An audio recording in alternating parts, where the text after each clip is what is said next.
My fiancée mocked me as too soft and compared me to her ex, so I called off the wedding, and what she discovered the next morning destroyed her world. I am a 29-year-old male, or was I guess engaged to Ruby, a 27-year-old female. We were together for 4 years, engaged for the last 8 months, with the wedding supposed to be in 5 months. I am a software developer making around $95,000, while she works as a human resources manager at a mid-sized company. We've got a house in the suburbs and split the mortgage, though I pay slightly more 60-40. I was always the nice guy. I grew up with a single mom who worked 2 jobs, so I learned to take care of myself and others pretty early. My dad walked out when I was 7, which probably explains a lot about why I always tried so hard to be the perfect boyfriend and fiancé. I was always afraid of being abandoned. Classic armchair psychology, but probably true. When I met Ruby at a friend's house party, she was fresh out of a relationship with this dude named Caleb, who, from what she told me, treated her like absolute garbage. He cheated on her, made her pay for everything, and disappeared for days without explanation. The works. I swore I would never be like that. I would be the guy who remembered birthdays, checked in during the day, and actually gave a damn. I was that guy to a fault. Here's where the story actually starts. About 6 weeks ago, I got a migraine at work, a bad one. I could not look at my screen without feeling like my head was splitting open. So I told my boss I needed to leave early. I did not text Ruby because I thought I would surprise her by making dinner before she got home. She usually works until 6 o'clock, and it was only 3 o'clock when I pulled into our driveway. I noticed her car was already there, which was weird, but I thought maybe she was not feeling great either. As I was walking up to our bedroom to change into comfy clothes, I heard her on speakerphone with her friends. I was about to announce myself when I heard my name. Ruby was saying with this irritated tone I had never heard her use about me. Jake is just too freaking soft. She said he was always asking what she wanted, always trying to please her. Sometimes she wished he would just make a decision without checking with her first. It was exhausting being the only one with actual balls in this relationship. I froze outside that door, feeling like someone had just sucker punched me in the stomach. Ruby continued, "At least Caleb knew what he wanted. He was an ass, but he was not afraid to take charge. Jake is sweet, but God, sometimes she missed being with someone who does not need her approval for every little thing." Her friend laughed, saying, "You are terrible. The wedding is in a few months." I know, Ruby said, sighing. "Jake is stable and reliable. He will make a good husband." She just wished he was not such a pushover sometimes. I backed away from the door, feeling like I could not breathe. I made it to the garage where I kept my tools and just sat there on my workbench trying to process what I had heard. 4 years together, and this is what she really thought of me. Too soft. The same freaking quality she claimed was why she fell for me when we started dating that night at dinner. I watched her with new eyes. She talked nonstop about her day, complained about her coworkers, and did not ask me a single question about mine. I realized this was our normal pattern. Me listening, her talking, me doing her directing. After dinner, she did what she always does. She said, "Babe, clean up while I watch my show." Okay. But instead of my usual sure thing, I heard myself say, "Actually, I have got some code to finish. Why do not we both clean up tomorrow?"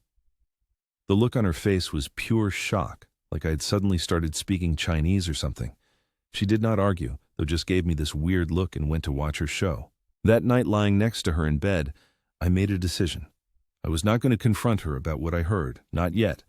First, I was going to find out if I really was the pushover she thought I was, or if she had just gotten too comfortable with me catering to her every whim.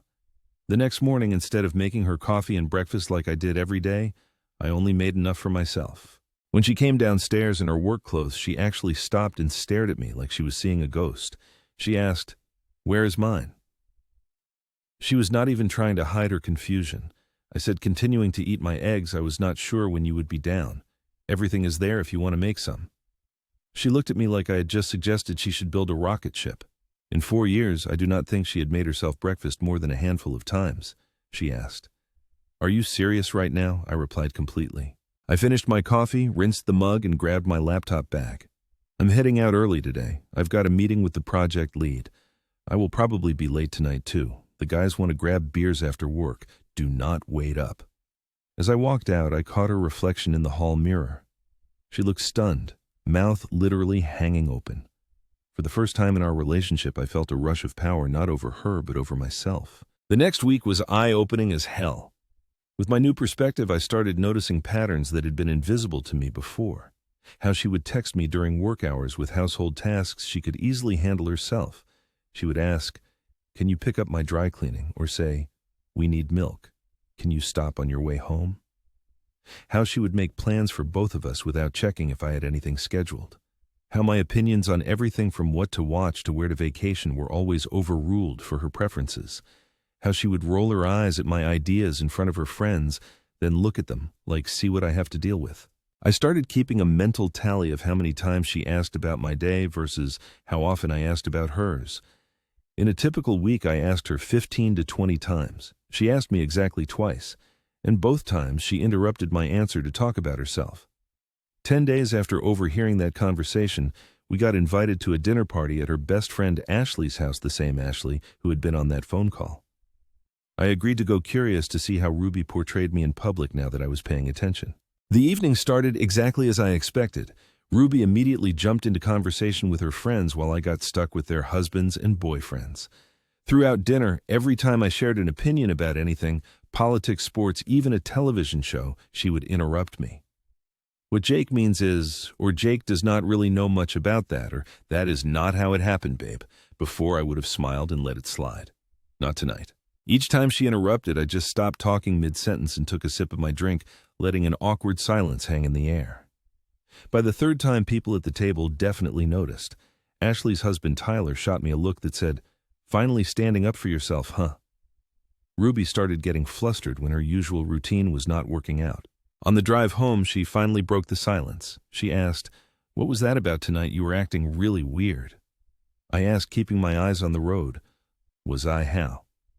So she replied, "You were being I do not know. Cold, distant. Did I do something to piss you off?" It would have been easy to back down, say I was just tired or stressed about work. Instead, I chose honesty. I told her I did not like how she kept cutting me off and contradicting me in front of everyone. She said defensively, "Would I do not do that?" I replied. "You did it at least 5 times tonight," I counted. She laughed that fake laugh she does when she is uncomfortable. She said, "You are being ridiculous. That is just how conversations go in groups." "No," I said firmly. "That is how you have decided our conversations should go. You speak. I listen. You interrupt, I yield. Not anymore." The rest of the drive passed in silence. When we got home, instead of apologizing to smooth things over like I always did, I just went upstairs to shower. Later, I found her sitting on our bed, scrolling through her phone, but obviously waiting for me. She asked, "Are you mad at me?" Her voice was unusually small. I replied, "I am not mad. I am just reassessing some things." She asked, "What does that mean?" There was a note of panic in her voice I had never heard before. I replied, "It means I have been thinking about balance in our relationship and how we treat each other." I sat down on the edge of the bed, but not close enough for our shoulders to touch. I asked her, "When was the last time you asked me what I wanted and actually listened to the answer?" She opened her mouth to respond, then closed it again. The silence stretched between us as she searched for an example and came up empty. "That is what I thought," I said quietly. "I'm going to sleep in the guest room tonight. I need some space." As I gathered my pillow and started toward the door, she called after me, "Jake, is everything okay with us?" I paused in the doorway. "That depends on what happens next," I said, and closed the door behind me. That night in the guest bed, my mind was racing. Part of me felt guilty for disrupting the status quo, but a stronger part recognized that this discomfort was necessary, like the pain of a workout that makes you stronger. The morning after I slept in the guest room, Ruby was different. When I came downstairs, she was in the kitchen making breakfast for both of us. Something she had not done in years, maybe ever. "Morning," she said with a nervous smile. "I made your favorite." She slid a plate in front of me and coffee extra strong, how I liked it. I thanked her politely but maintained my emotional distance. I had seen this pattern before. A temporary change to smooth things over, only to revert back once the crisis passed. I announced between bites, "I have plans today. I'm meeting up with my old lifting buddies from college, hitting the gym, then probably hanging out after." She froze with her coffee mug halfway to her mouth. She asked, "Today? But we are supposed to look at wedding venues with my parents. They are driving in from Rochester. We have had this planned for weeks. Actually, she had planned it and only mentioned it to me in passing a few days ago, but I stayed calm. I said, "You never confirmed that with me, and I made these plans last week." That was a lie. I had texted my old gym buddies Phil and Dave at 6 o'clock that morning, but she did not need to know that. She asked with that tone that always made me cave before, "Cannot you reschedule?" "You know how important this is. My parents are coming all this way." "No," I said simply. "I have been putting these guys off for too long. Your parents are welcome to come another time when we have both agreed on the date." The look of confusion on Ruby's face was priceless. In 4 years, I had never refused to go along with her family obligations. I had sat through countless meals with her parents making small talk and being the perfect future son-in-law while she and her mom talked wedding details that I had no say in. She asked, her voice hardening, "Is this because of last night? Are you trying to punish me?" I put down my fork and looked directly at her. I replied, "Not everything is about you, Ruby. I'm just choosing to spend time with friends I have neglected, people who matter to me." I finished breakfast, thanked her for cooking, and went upstairs to get ready. As I was about to leave, she called from the living room. "Will you be home for dinner? At least I can make that pasta you like." "Not sure," I replied, grabbing my gym bag. "Do not wait up." The day with my college buddies was exactly what I needed. Phil, Dave, and I used to lift together 4 to 5 times a week back in school. I had been in the best shape of my life then, but over the years with Ruby, I had gradually stopped going as much, always too busy with something she wanted to do. After a brutal but satisfying workout that left me sore in all the right places, we hit a sports bar to watch the game. 3 hours of just being one of the guys again, talking, laughing, no one interrupting or dismissing my opinions. When Phil asked how things were going with the fiancé, I surprised myself by opening up. I did not share everything, but enough for them to understand I was reevaluating. Finally, Dave said, clapping me on the shoulder, "We have been worried about you, bro." Dave continued, "The Jake. I knew in college never would have let a chick control his life like that. Remember when Allison tried to make you skip that game for her sister's birthday?" Phil added. "You told her flat out, some things are not negotiable." I had forgotten about that. How had I changed so much without even noticing? "What happened to that guy?" Dave asked. "I do not know," I admitted, "but I'm finding him again."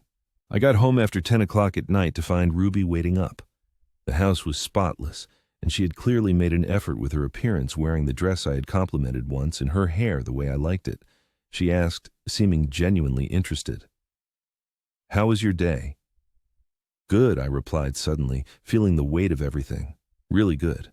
I forgot how much I miss those guys." "Come sit," she said, patting the spot next to her on the couch. "Tell me about it. I want to hear." For a moment I was tempted. This was what I had wanted, her actual attention and interest, but I recognized it for what it was, a response to me pulling away, not a genuine change. "Maybe tomorrow," I said. "I am beat. I'm going to turn in." She asked hopefully, "Our bed?"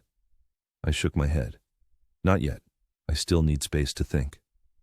Her face fell, but she nodded. As I headed upstairs, she called out, "How long is this going to go on, Jake?" "This, whatever you are doing." I paused, but did not turn around. I replied, "As long as it takes for both of us to figure out if what we have is worth saving." That night, my phone lit up with texts from Phil and Dave. They wanted to make our workouts a regular thing 3 days a week. I agreed immediately. Whether my relationship survived or not, I needed to reclaim the parts of myself I had surrendered. The next 2 weeks brought major changes, not just to my relationship, but to me. I rejoined my old gym, reclaiming 3 evenings a week for myself. The physical exertion cleared my head, and the progress I saw in the mirror was immediate. At 29, I still had the muscle memory from my college days, and with each workout, I could feel myself getting stronger, not just physically, but mentally. At work, I finally accepted the team lead position my boss had been pushing me toward for months. I had been avoiding it, because Ruby did not like the idea of me working longer hours.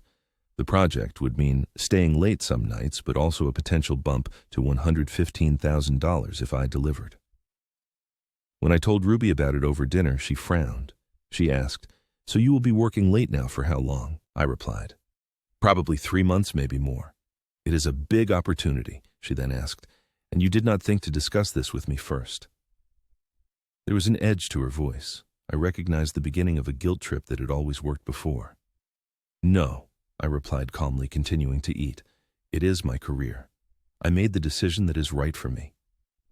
Her fork clattered against her plate. She said, "That is not how relationships work, Jake. We are supposed to make decisions together, especially with the wedding coming up." I looked up at her, feeling strangely calm despite her obvious anger. I asked, "Is that so? Like when you decided to switch departments last year and took that management position with longer hours? Or when you committed us to that $35,000 wedding venue without even showing me the place? First, did you consult me then? Or did you just decide?" She opened her mouth, then closed it again, recognizing the truth in my words. "This is not about the job," I continued. "This is about the fact that I am no longer asking permission to live my life. That is what is bothering you. That is not fair," she protested. But her voice lacked conviction.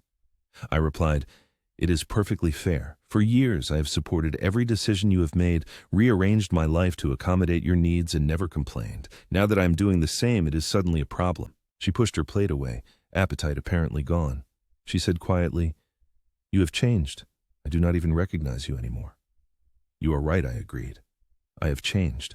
I have remembered who I was before I started shrinking myself to avoid upsetting you. The question is whether you can accept this version of me, or if you only wanted the doormat." The word hung between us, doormat, a harsh description but not inaccurate. I had been one and worse. I had allowed it to happen. She left the table without another word, and I heard our bedroom door slam. Moments later, I finished my dinner alone, cleaned up, and settled in the living room with a book on leadership I had been wanting to read for months. 1 hour later, I heard her come downstairs. She stood in the doorway watching me for a moment before speaking. She said, "I do not think you are being fair. You are acting like I've been some kind of monster, but that is not true. We were happy. At least, I thought we were." I marked my page and set the book aside. I asked, "Were we, or was I just making sure you were happy at the expense of my own needs? If you were unhappy, why did you not say something?" It was a fair question, and one I had asked myself repeatedly because I did not realize how unbalanced things had become. I thought self-sacrifice was what love looked like. I was wrong. She moved into the room and sat across from me, her expression troubled. She asked, "So where does this leave us? The wedding is in a few months. Are you thinking about calling it off?" The directness of her question caught me off guard. Was I? The possibility had definitely crossed my mind, especially right after hearing her words about me being too soft. But now, I'm not making any decisions right now. I'm giving us both space to figure out if we can build something better than what we had. And if we cannot, then maybe we should not be getting married, I answered. She nodded slowly, absorbing this. For maybe the first time in our relationship, I saw genuine fear in her eyes. Not the manufactured emotion she sometimes used to get her way, but real fear of losing me. She said, her voice barely above a whisper, "I do not want to lose you. Tell me how to fix this." "It is not that simple, Ruby," I replied. "This is not something you can just fix with one conversation or by making my favorite dinner. This is about fundamental respect." Later that night, as I got ready for bed in the guest room, my phone pinged with a notification. It was an email confirmation for a reservation at my favorite steakhouse, the expensive one she always complained about. A text followed moments later. It said, "No pressure, just dinner tomorrow night. I would like to get to know this new version of you." I stared at the message for a long time before responding with a simple, "I will be there." As I drifted off to sleep, I wondered if this was the beginning of something new or just another manipulation tactic. Either way, I was done being the guy who always folded. Whatever came next, I would face it on my terms. The dinner reservation turned out to be more significant than I expected. She had chosen a private booth in the corner away from the main dining area. When I arrived, she was already there wearing a green dress I had once mentioned liking and her hair down the way I preferred. She said as I sat down, "Thank you for coming." There was a nervousness to her I had not seen since our early dating days. The conversation started awkwardly. We had lived together for years, but suddenly felt like strangers. She asked about my new project at work, actually listening to my response without interrupting or turning the conversation back to herself. After our steaks arrived, she took a deep breath and set down her fork. She said, "I have been doing a lot of thinking this past week about us, about how I have been treating you." I nodded, but stayed quiet, giving her space to continue. She admitted, "I did not realize how much I was taking you for granted, how I expected everything from you without giving the same in return." I asked, What exactly are you sorry for? I was not going to let her off with vague apologies. She seemed surprised by the directness of my question.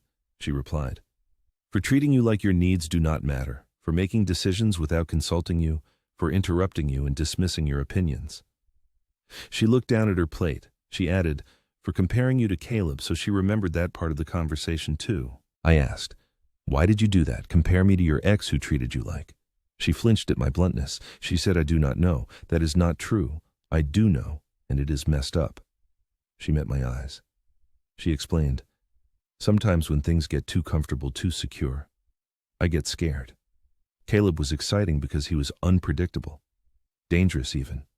I never knew where I stood with him, and part of me was addicted to that uncertainty." I asked. I could not keep the edge from my voice. "So you are saying you miss being treated like garbage?" She shook her head vehemently.